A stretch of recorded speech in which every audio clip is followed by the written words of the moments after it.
Mu masaha 24 ashize ibintu bitanu bikomeye cyane byabaye mu burasirazuba bwo hagati, kandi abantu benshi ntibarabyumva cyangwa se ngo babisobanukirwe neza. Kandi ikindi kintu gitangaje nuko ibyo bintu byose bifitanye isano kandi bifitanye aho bihurira. Muri Iberi, muri Lebanon, umuriro uracyaka ndetse uracyasakara ahantu hose. Israel imaze gusenya ibigo bikuru bya Hezbollah mu murwa mukuru wa Lebanon. Muri uwo mwanya nyine uwo mwanya wako kanya Iran yongeye kohereza misile nyinshi cyane kuri Israel, maze uburyo bwo kwirinda ibisasu bwo muri Israel bugera ku rwego rukomeye cyane bagerageza kurwanya ibyo bisasu. Muri Iran kugeza aka kanya ya magingaya abantu benshi bamaze gupfa bagera ku 155, abana 200 bose bamaze kwemezwa ko bapfuye. Ibitaro n'ibigo by'ubuvuzi n'ibigo nderabuzima birenga 150 nabyo byarangiritse. Noneho n'abasirikare bakuru ba Amerika kugeza aka kanya ntibakiri kumva neza iby'intambara, ndetse n'abantu batangiye kujya bagenda batanga komanteri cyangwa se bavuga ku mugaragaro ibijyanye n'iyi ntambara, basobanura impamvu icyumweru cya kabiri cy'iyi ntambara kitameze neza cyangwa se kidafitanye isano n'icyumweru cya mbere, bisa nkaho intambara iri kugenda izamura indi mizi kandi iteza ibindi bibazo bikomeye cyane. Iyi si inkuru imwe gusa se cyangwa ngo ni ibintu bitahuriranye, uraza gusanga ibintu byose biri kuba mu intambara, iyo mitwe y'iterabwoba, ibyo bihugu ukuntu bagenda bibahangana, ibintu bya peteroli bifite ku kintu kimwe cyonyine bihuriyemo, ari nacyo kintu gitumye tugiye kugaragaza ikiganiro cy'uyu munsi. Ni imiriro 5 iri kwaka icyarimwe kandi yose irimo gufashanya gukomeza iyi ntambara se cyangwa irimo kugaragaza yuko iyi ntambara idateganya guhagarara. Muri iki kiganiro ngiye kukujyana muri buri nkuru yose mu buryo busobanutse kandi bukurikirana neza, kuko buri kintu cyose muri iki kiganiro se cyangwa buri kintu cyose kiri kuba muri aka kanya kiraza kukugaragariza yuko 99% iyi ntambara idafite igihe gito se cyangwa intambara idafite ibyumweru bike biri imbere byo kuba izaba yahagaye. Kandi ndagusezeranya ko uraza gusobanukirwa neza kandi ndaza kugutangariza mu buryo bushya abantu bose batari gusobanukirwa. Iran iri gukoresha misile neza, urabisobanukirwa neza, ndetse biraza kugutangaza n'uburyo na Leta Zunze Ubumwe za Amerika muri aka kanya itarabasha kwakira ndetse no gusobanukirwa. Reka dutangire. Reka duhere Iberi, kuko ibyabaye mu minsi 2 ishize bihinduye cyane uko iyi ntambara yari imeze. Ingabo zirwanira mu kirere za Israel zatangaje ko zagabye ibitero byo mu kirere bisenya ibigo bya Hezbollah muri Iberi. Mu itangazo ryabo bavuze ko bakoze ibitero byinshi cyane bikurikirane bagamije gusenya ibikorwa bya Hezbollah muri Iberi ndetse no mu majyepfo ya Lebanon. Aha bavugaga ko ibyo bigo byakoreshwaga mu gutegura ibitero kuri Israel, ariko hari ikintu gitandukanye n'ibindi bihe ndetse n'ibindi bintu byose byabaye mbere yuko iki gitero kiza kuza kuri iyi mitwe y'iterabwoba. Kuva Israel yatangira igikorwa cya Operation Roaring Lion imaze gutera ibigo bya Hezbollah birenga 110, ariko ejo gusa Israel yakoze ibindi bitero byinshi cyane kuri Hezbollah bitandukanye n'ibyo yari yarakoze mbere. Ku itariki ya 2 Werurwe, Hezbollah yashatse cyangwa se yatanze rocket mu majyaruguru ya Israel ubwo bwa mbere kuva habayeho, cyangwa se ubwo hari hashize iminsi mike muri 2024 yo Hezbollah cyangwa se umutwe w'iterabwoba wari waratanze agahenge kuri Israel. Israel yahise isubiza ibitero bikomeye cyane saa 9 z'ijoro, isaba abaturage kuva mu midugudu 50 yo mu majyepfo ya Lebanon bahunza ubuzima bwabo se cyangwa bavana amagara yabo mu nzira. Hezbollah nayo yavuze ko ibyo yakoze ari ukwirwanaho, nta gahunda y'intambara yari ifite, ari kugira ngo yirwaneho nyine ariyo bashotoye cyangwa se ariyo batangiye bashotora. Yavuze ko Israel yari imaze umwaka irimo kugaba ibitero buri munsi, nubwo hari amasezerano y'agahenge yo kuvuga ngo bari kumvikana se cyangwa yo kuvuga ngo bari gushaka icyabahuza n'amahoro se cyangwa bari gushaka amahoro hagati yabo. Israel yo yasubije ko intambara nyinshi cyangwa se just imizi y'intambara iri gutegurwa cyangwa se iri kuva kuri iyi mitwe y'iterabwoba, ndetse yavuze ko ibitero byabo byamaze kwica abantu 570 muri Lebanon ndetse no gusiga abantu 700 bose bataye ingo zabo. Mu bapfuye harimo abagabo 439, abagore 45 ndetse n'abana 86. Kandi ibintu bishobora kuza kuba bibi cyane kurushaho ugereranyije n'ukuntu intambara irimo iragenda ikura cyane. Amakuru avuga ko Israel ishobora gutangira intambara yo ku butaka muri Lebanon igafata agace kari mu majyepfo y'umugezi wa Litani. Minisitiri w'ingabo wa Israel yavuze ati, niba leta ya Lebanon idashoboye guhagarika uyu mutwe w'iterabwoba Hezbollah gutera abaturage bacu se cyangwa kuza kubangamira abaturage bacu, turafata ako gace tubyikorera twebwe ubwacu tube twabahagarika. Ibi bisobanuye indi ntambara. Ibi bisobanura ko Lebanon iri mu kibazo gikomeye cya politike ndetse n'intambara icyarimwe. None reka turebe ibyo Iran irimo gukorera Israel muri aka kanya. Ku wa gatatu mu gitondo ingabo za Israel zatangaje ko Iran yongeye kohereza misile nyinshi cyane mu kirere cya Israel. Abaturage basabwe kwisha mu byumba by'ubwihisho ndetse no mu byumba by'ubuhungiro. Umwotsi mwinshi n'umuriro byagerageje cyangwa se byagaragaye mu bice binini bya Israel, ariko iki gitero n'igisa n'ibyabaye mu cyumweru cya mbere. Iki gitero gisa nkaho gifite ubukana buremereye cyane. Iran yahinduye uburyo bw'intwaro zayo, noneho misile zimwe zifite icyo bita cluster munition. Izi misile twabonye Iran yintroduce cyangwa se yazanye mu ntambara. Za misile ziba zifite ibisasu byinshi bito bito bisohoka mu kirere bikagwa ahantu henshi kandi bikahagwera icyarimwe kandi bikahagwa bitandukanye ahantu hasa nkaho hafashe nyine area nini, ku buryo aba ari igisasu kitaba cyemewe mu ntambara, none ibisasu bikaba byakangiza ahantu hanini icyarimwe. Abasirikare ba Israel bavuze ko hafi 1/2 cya misile za Iran zifite ubwo buryo, kandi iki ni ikibazo kinini cyane. Kandi ikibazo nuko nubwo Israel yashoboraga guhagarika misile nyamukuru, utwo dusasu duto duto twamaze gusohoka cyangwa se twamaze kuva muri icyo gisasu, nta bushobozi buhagije yaba ifite bwo kuba yaduhagarika, kandi tugwa ahantu henshi ndetse tukahagwira icyarimwe ku buryo kuduhagarika byaba bigoye cyane. Misile imwe ya Iran yitwa kurasa ishobora gutwara utwo dusasu duto dufite uburemere bunini cyane, kandi utwo dusasu turenga 80 ku gisasu kimwe, ku buryo dushobora guhita twagwira ahantu 80 icyarimwe ndetse ahantu hatandukanye.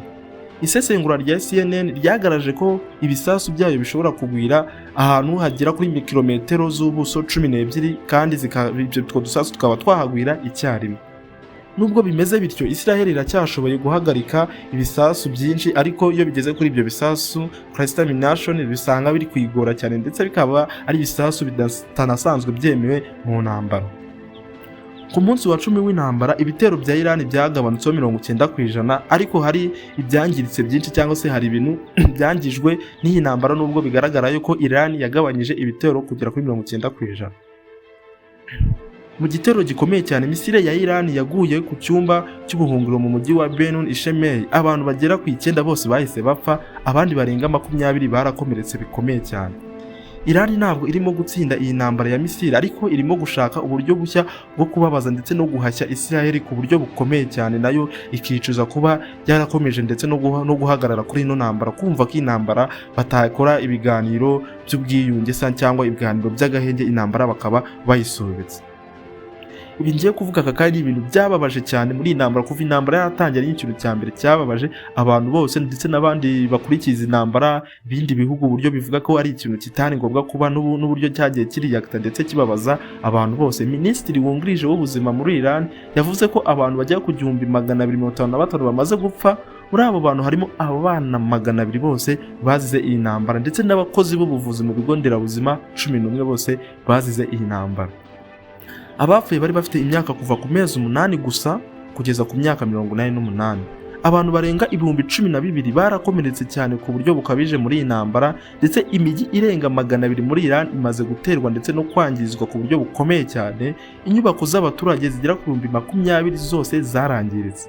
Ibitaro cyangwa se ibigo nderabuzima bigera kuri 77 nabyo byaranziritswe, ndetse ibitaro n'ibigo nderabuzima 12 byafunzwe burundu, bitegereze wenda repairing cyangwa se kongera kubakwa bundi busa.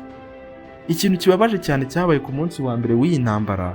Kuri 28 Gashyantare ishuri ry'abakobwa riri mu mujyi wa Minab ryaratewe ku buryo bukabije cyane. Abana bari mu ishuri mu buryo busanzwe bari kuba bahabwa education cyangwa se bari kwiga, ariko ntibari bazi ko hagiye guterwa ku kigo cy'amashuri. Abana bagera ku 108 bahise bapfa mu gitero cya mbere, igitero kitakimanaze n'iminsi. Umuryango mpuzamahanga utabara imbabare ISRS wavuze ko ku gitero ibigo by'ubutabazi cyangwa se gutera ibigo nyine by'abana, ibigo nderabuzima, ibitaro bitemewe na gato ku mategeko y'intambara mpuzamahanga. Amnesty International nayo yavuze ko ibyo bishobora kuba ibyaha by'intambara kandi bizahanishwa n'igihugu cyagerageje gukora iyo ntambara nyuma y'intambara. Amerika yavuze ko nayo iri gukora iperereza rikomeye cyane kuri misile yaguye kuri iryo shuri. Israel nayo yavuze ko itazi neza kandi itari kwemera icyo gitero, ariko ikintu kizwi neza kimwe nuko abo bana bo bamaze gupfa bizwi neza, kandi icyo cyaha cy'intambara kigomba kuzahanwa ku gihugu runaka cyahamwe n'icyo cyaha cy'uko icyo misile yaguye kuri icyo kigo cy'ishuri ariho yaturutse. None reka turebe uko abasirikare bakuru bari kubona iyi ntambara. Mu ntangiriro z'intambara, igikorwa cya mbere cyari ugusenya uburyo Iran irinda ikirere cyayo. Sisitemu ya Iran yaratewe ndetse irangizwa sisitemu zirenga 200. Ibi byatumye Amerika na Israel bagenzura ikirere cya Iran mu masaha 24 gusa. Ibitero by'ibanze kuri cyabaye akagaka, misiri za Iran zarangijwe aho zituruka, ibigo bya drones nazo barabisobanukirwa ndetse n'ibibuga by'indege bya gisirikare barabisobanukirwa. Indege za Amerika B1 na B2 bombers nazo zarakoreshejwe kugira ngo kwangiriza iyi sisitemu ya Iran bibashe kugerwaho. Ariko ubu icyumweru cya kabiri gitandukanye cyane n'icyumweru cya mbere. Igice cya mbere cyari shock and well, kwa kundi nyine ari intambara yo kuzuhabura kugira ngo nyine abandi batinye kuba bajya mu ntambara nawe. Ibitero bikomeye cyane bikakaye cyane. None ubu ngubu hakurikiye igice gikomeye cyane kurushaho. Mbere y'intambara Iran yari ifite misile zirenga 2500, ariko inyinshi zimaze kuraswa, gusenywa ndetse no gufatwa na Amerika. Iran iri kugabanya misile zayo, ariko nirarangiza se cyangwa nirava kwizima kuri ino ntambara. Kuri 13 Werurwe Iran yatangaje igitero gihuriweho n'ingabo zayo ndetse n'iza Hezbollah. Misile imwe yonyine yakomerekeje abantu bajya kuri 58 muri Israel. Abasirikare bakuru benshi bamenya ko cyangwa se basobanukirwa ko Amerika na Israel bagabanyije cyane ubushobozi bwa gisirikare bwa Iran, cyangwa se bashyize imbaraga nyinshi mu kugabanya ubuyobozi bwa gisirikare bwa Iran ndetse bagerageza no guca intege ubuyobozi bwa gisirikare bwa Iran. Ariko ikiciro cy'abantu n'ibibazo ndetse n'ingaruka z'intambara byo biracyarimo kwiyongera bitewe n'uko Iran nayo ubwayo itarava kwizima. Uko nono ibi bintu bifitanye isano cyangwa se uko iyi mitwe y'iterabwoba biri kwisanga mu intambara, uko Iran na Amerika biri kuza bihura ndetse uko na peteroli kuza ibyivangamo, byose ugasanga ni ikintu kimwe gifitanye isano. Ikintu cy'ingenzi cyane ugomba kumenya ni iki ngiki. Izi nkuru zose nta hantu na hamwe zitandukanye, ahubwo ni inkuru imwe urabasha guhuza neza, ukagenda uhuza ugasanga ni ibintu bifitanye isano.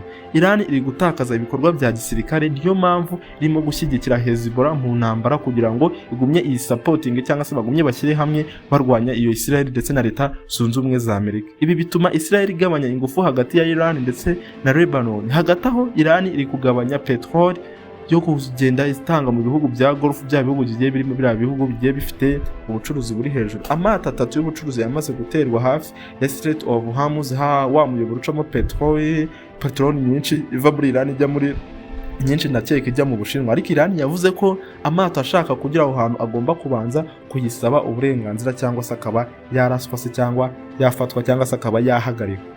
Ikigo mpuzamahanga cy'ingufu za nuclear cyangwa n'izindi mbaraga za petrol n'ibindi byose IEA cyatangaje ko ibihugu byinshi bizarekura peteroli yabyo iri mu bubiko bitewe n'uko aka kanya intambara iri kuhungabanya isoko ry'ingufu ku isi ndetse natuma peteroli igenda izamuka ku giciro birenze uko byari bihagaze.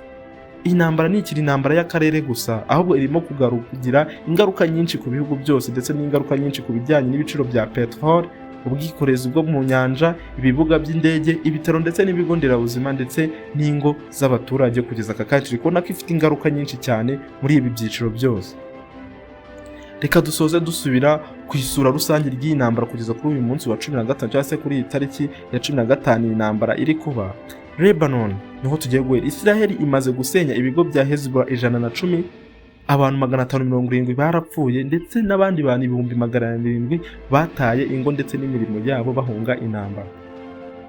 Muri Iran abantu bajya ku 155 barapfuye, harimo abana 200 ndetse n'ibitaro n'ibigo nderabuzima bya kuri 77 byarangiritse ku rwego rukomeye cyane. Muri Israel misile ziracyagera mu kirere cyabo umunsi ku wundi ntiziratuza, abaturage baracyihisha mu byumba by'ubuhungiro ndetse no ku nyanja. Inzira ya Strait of Hormuz icamo petrol iracyari mu kaga cyane, kubona petrol biracyagoranye cyane. Noneho n'isoko rya petrol ku isi mu buryo mpuzamahanga riri kugenda rinyiganyezwa kandi igiciro kizamuka ku rwego ruri hejuru cyane. Icyumweru cya kabiri cy'iyi ntambara kirakomeye cyane kurusha kandi kiri kugaragaza ko intambara idateganya guhagarara na gato. Kandi icyumweru cya gatatu cyo ntikiratangira, ko cyase biri kuduha view cyangwa se biri kuduha ishusho y'icyumweru cya gatatu uburyo intambara izaba imeze, none izaba ikomeye cyane kurushaho. Ndakomeza kukugeza aya makuru umunsi ku wundi akantu ku kandi. Niba ushaka kumenya ibiri kubera muri isi cyangwa se ibiri kubera muri iyi ntambara imbere y'abandi, menya ko wakanze subscribe ndetse ukande no kukazogera n'iby'agaciro, unasangize iki kiganiro mu nshuti zawe bamenye aho isi ihagaze, bamenye n'intambara ndetse bamenye n'impamvu bashaka kubona ibiciro by'ibyo kurya byazamutse, ibiciro by'inzu nyine birabizi, petrol iri kubura cyangwa se ibintu biyo biri kugenda gake, petrol yabuze, amato nyine ntari kugenda neza, ibintu byose ntibiri kugenda neza, bihita bigira ingaruka haba no kugera ku kintu cyari cyo cyose, mu mirire, mu bukode, mu bintu byose bitabigiraho ingaruka, kuko buriya ikintu cyose nyamukuru, ibintu byinjira mu gihugu iyo byagizweho ingaruka n'ibindi bintu bitabizamuka, kuko abacuruzi barahenda kugira ngo nabo bagaruze ayo mafaranga bataye kuri transport, byose ugasanga biri kugenda bigira ingaruka kugira ku muturage wose uri hasi. Wamenya ko wakoze subscribe, turoze no kubana no mu bindi biganiro mu kanya gato. Ciao ciao.